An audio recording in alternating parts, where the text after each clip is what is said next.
Have you ever had one of those totally classic, almost cinematic parenting moments? Picture this. It's evening, and you hear this booming, confident voice coming from your teenager's bedroom. You sneak down the hall, crack the door open, and there he is, headset on, staring at a screen, deep in a game.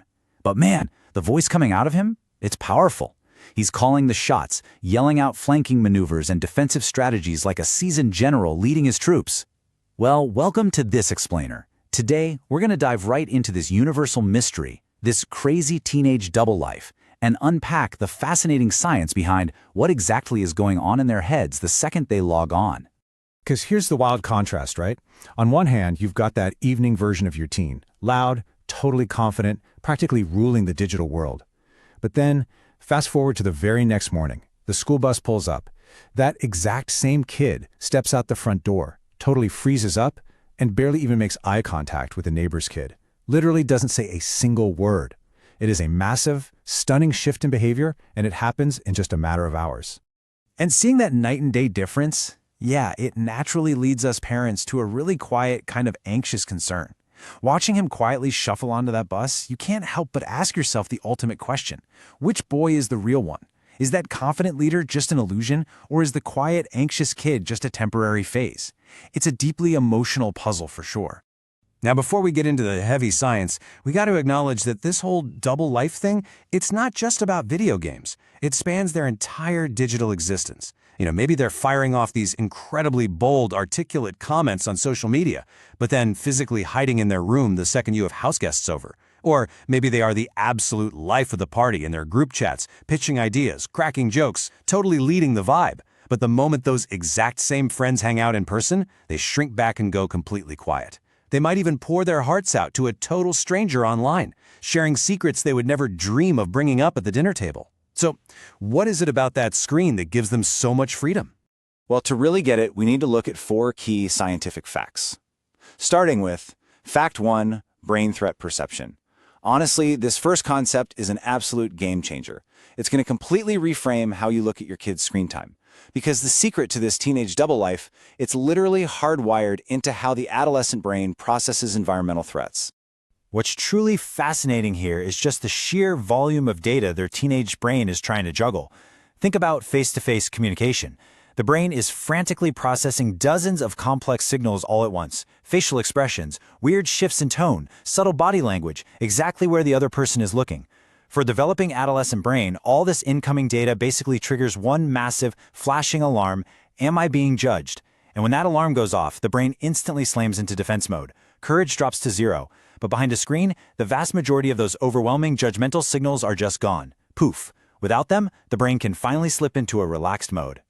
And because their brain is in that relaxed state, something genuinely beautiful happens.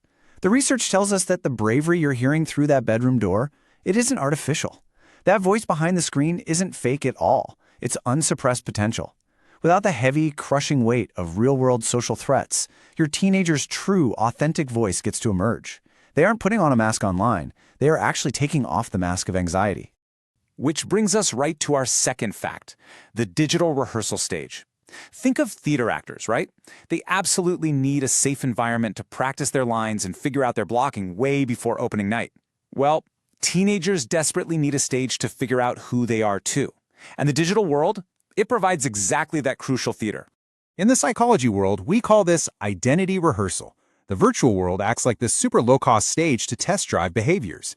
Teenagers are constantly wondering, who am I? What happens if I make this joke? What if I'm the one who takes charge? The digital space gives them a massive safety net. It's basically whispering to them, hey, you can try this out here. If it bombs or if people don't like it, you can just step back, delete the comment, or simply log off. And honestly, that perfectly explains why they are so willing to take those risks online.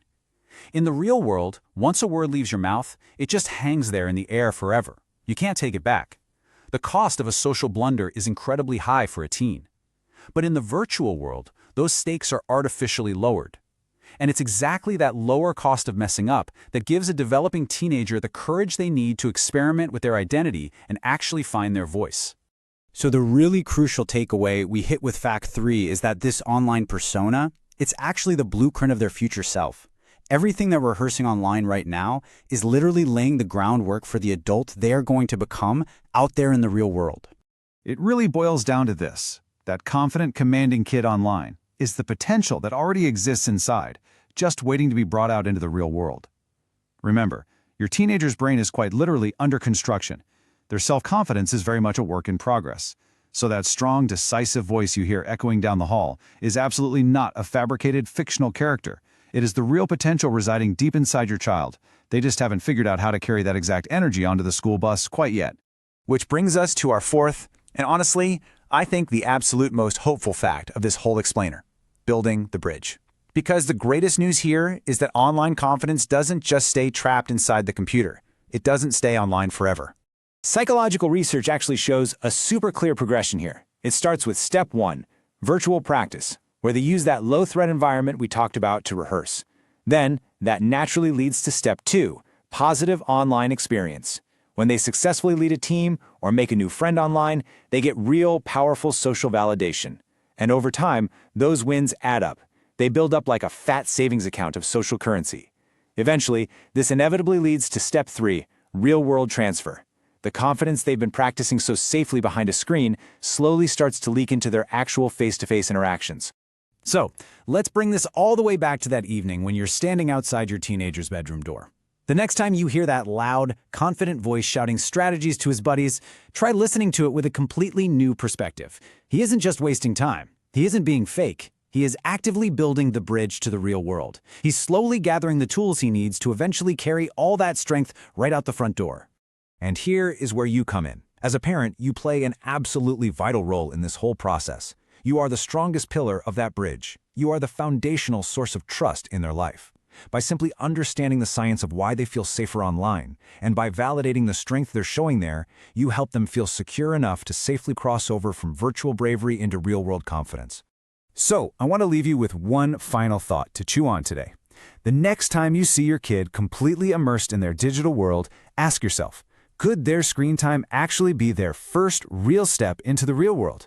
Maybe hearing that powerful voice behind the screen is actually your very first glimpse of the incredible person they're about to become. Thanks for joining me on this explainer, and I really hope this helps you decode the mystery of the teenage double life.